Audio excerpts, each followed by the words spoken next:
सध्या राष्ट्रवादी काँग्रेसच्या गोटात हालचालींना वेग आलाय। पक्षाचे ज्येष्ठ नेते दिलीप वळसे पाटील मुंबईकडे रवाना झालेत। सर्व नियोजित कार्यक्रम रद्द करून तातडीनं ते मुंबईकडे रवाना झालेत। आज मुंबईत राष्ट्रवादी काँग्रेसची हाय व्होल्टेज बैठक पार पडली।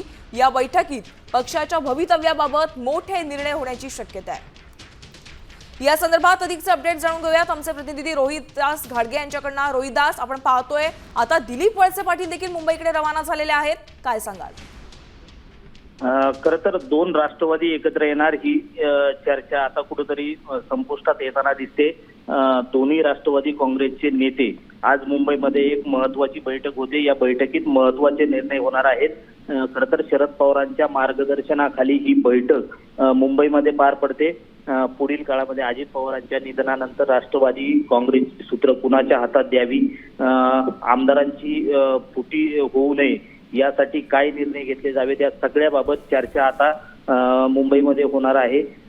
खरं तर महायुती सरकारमध्ये रिक्त झालेल्या दादांच्या या जागेवरती वर्णी कुणाची लागणार, आगामी निवडणुकांच्या जागा वाटपांचे पुढील सूत्र कसे असणार, अशा विविध नक्कीच, विषयांवर धन्यवाद रोहिदास या सविस्तर माहितीसाठी।